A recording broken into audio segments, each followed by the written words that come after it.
يا مساء الفل عليكم، ازيكم عاملين ايه؟ انا شيماء عادل. النهارده هقدم لكم بلح الشام بطريقه سهله وبسيطه. لو انتي اول مره تشوفي قناتي اشتركي في القناه وفعلي الجرس واعملي لايك وشير. خليكم معانا. اول حاجه بلح الشام طبعا، كلنا قاعدين في البيت وبنحب نعمل اي حاجه حلوه.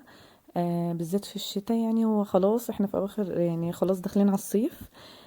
بس طريقه سهله جدا لبلح الشام، طريقه حلوه وجميله. يا ريت تعملوا لي لايك وشير واشتراك وفعلوا الجرس. خليكم معانا.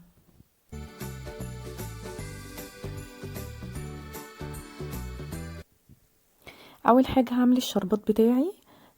لازم يكون تقيل طبعا. هو الشربات بتاع الزلابية او بلح الشام لازم يكون تقيل، غير شربات البسبوسة. شربات البسبوسة بيبقى خفيف. اول حاجة هحتاج 4 كوبايات من السكر. 4 كوبايات من السكر. وهحتاج عليهم 3 كوبايات من المية. انا عشان هعمل كمية بلح الشام، يعني كمية حلوة يعني. هبتدي ارفعه بقى على النار، واقلب كويس اوي السكر في المية، واسيبه قد ربع ساعة. اول ما الاقيه هيغلي او موطيه عليه واسيبه ربع ساعة على النار، هبتدي اعصر عليه عصرة ليمونة، نص ليمونة يعني، وكيس فانيليا، واسيبه قد 5 دقايق كمان واقوم طافية، عشان انا عايزاه تقيل. اول حاجة دي المكونات بتاعة بلح الشام. دول 2.5 كوبايات من الدقيق، عليهم معلقة كبيرة من السكر ورشة ملح خفيفة، و3 معالق من النشا او معلقتين كبار. ومعايا كيسين من الفانيليا هحتاجهم عشان البيض اللي انا هحطه. خليكم ماشيين معايا خطوه بخطوه. هحتاج كيس من البيكنج باودر.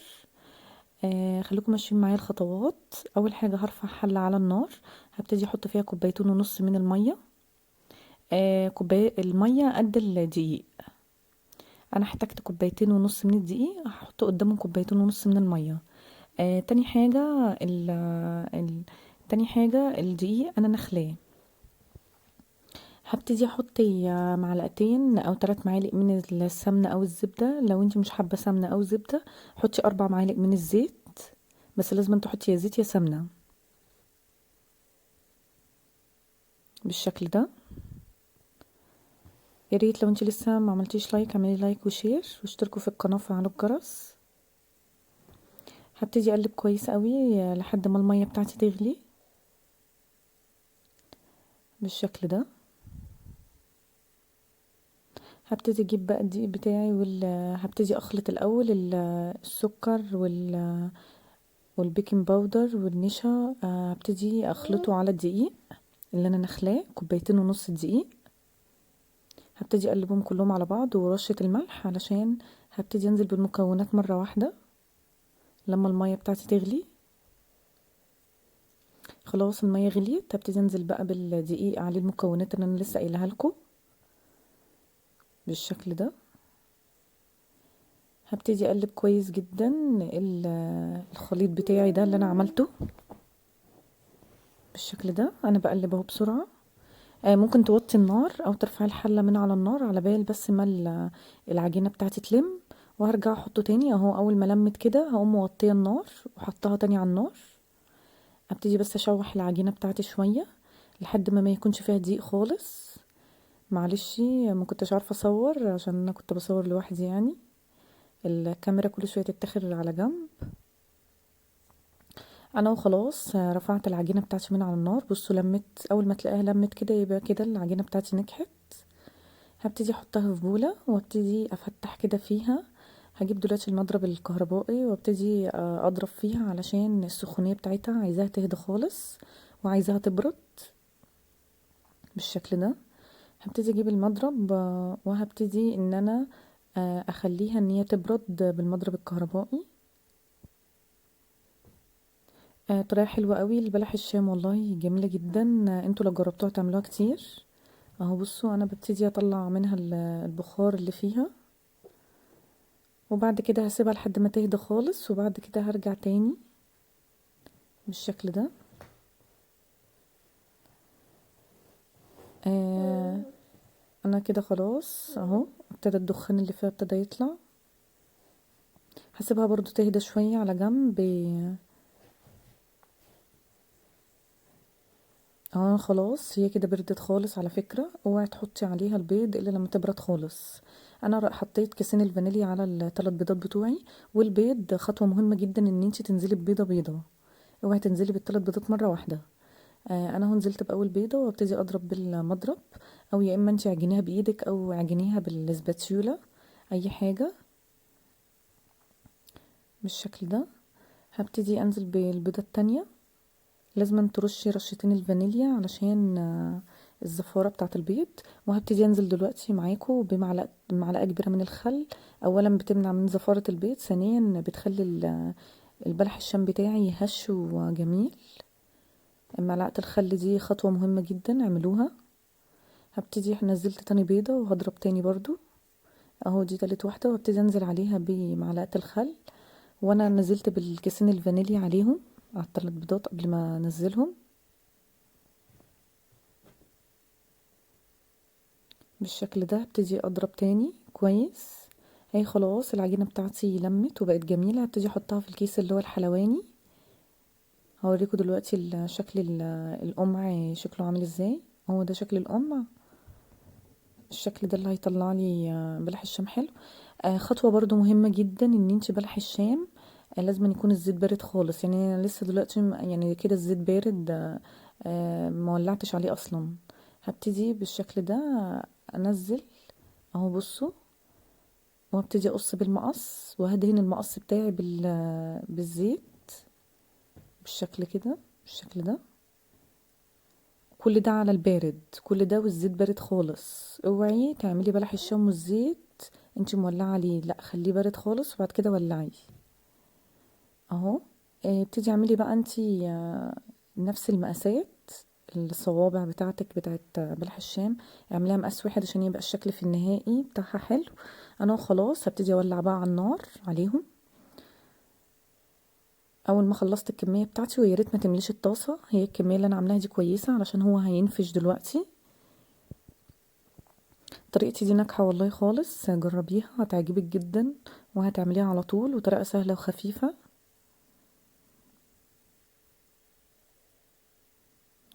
اهو خلاص هيبتدي دلوقتي ينفش معايا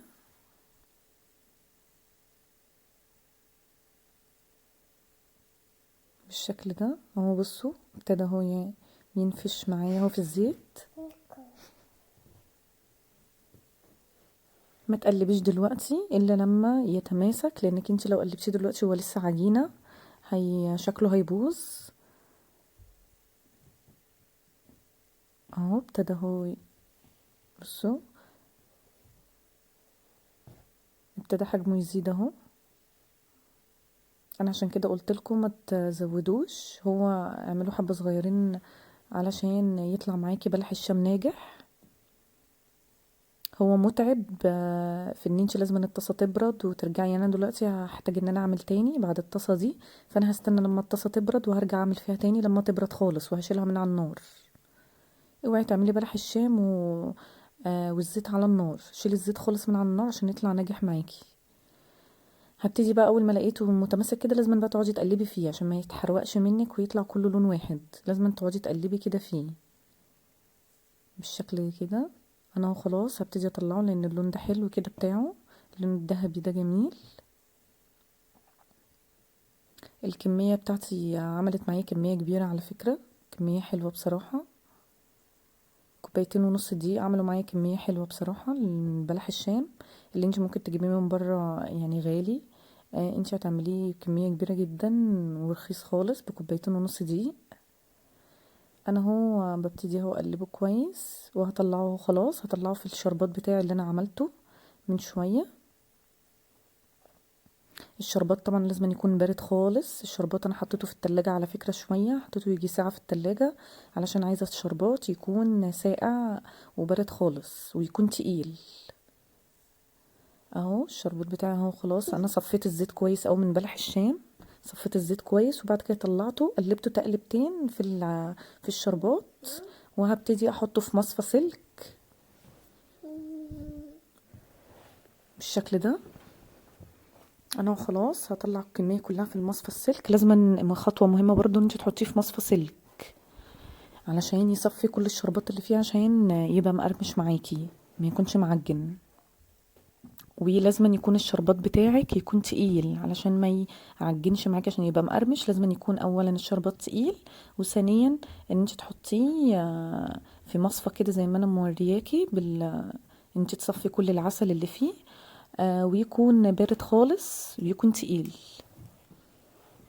لو انت عامله بلح الشام ناجح والشربات معاكي مش ناجح هيبوظلك بلح الشام، فانت لازما تظبطي الشربات بتاعك يكون تقيل وساقع، ويكون سمكه تقيل، ولازم يكون بارد، ده اهم حاجه. وان انت تصفيه بالمصفى زي ما انا مورياكي كده عشان يطلع مقرمش وحلو. انا اهو استنيت لما الزيت برد خالص وعملت مصفى تانية. بصوا جميل ازاي، انا بوريكم اهو واحد فيهم، وفي اخر الفيديو هوريكم، هفتح لكم يعني اقطع لكم واحد. بصوا انا عملت طاسة تانية، بس لما استنيت لما الزيت برد خالص. يعني انا كل لما اجي اعمل طاسة لازم أنا استنى الزيت اشيله خالص من على النار واسيبه يبرد على جنب، على بال ما اطلع البلح بتاعي بلح الشام بتاعي من الشربات.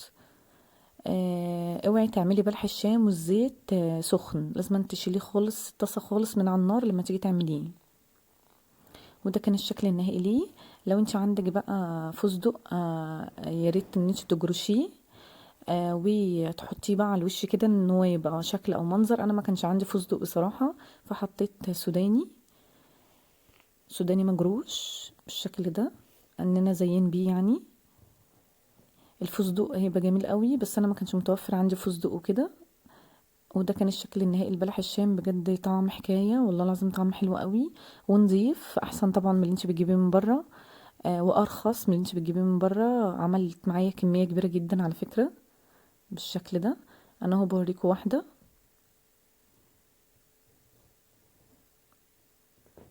اهو، بصوا جميله ازاي ومفرغه من جوه، جميله بجد. طريقه ناجحه جدا لبلح الشام، جربوها وطعمها حلو جدا. اتمنى ان انتوا تدعموني، ويا رب تكون فيديوهاتي بتعجبكم. اتمنى ان انتوا تشهدوا لي، وانا ان شاء الله هاجي اشهد لكم ان شاء الله، وهدعمكم ان شاء الله كل اللي هيدعمني.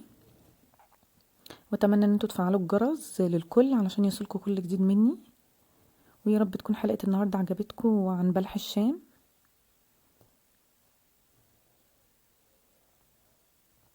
لو انت اول مرة تشوفي قناتي اشتركي في القناة وفعلي الجرس واعملي لايك وشير. حلقة النهاردة عن بلح الشام بطريقة سهلة وناجحة جدا، جربيه ومش هتندمي، ويا ريت تجربيه بطريقتي وطريقة الشربات التقيل. يا رب اكون اقدر فدتكم.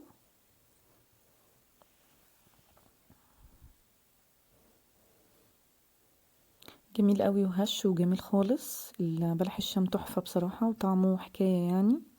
اتمنى ان انتوا تجربوه بطريقتي. كان معكم شيماء عادل، والسلام عليكم ورحمة الله وبركاته.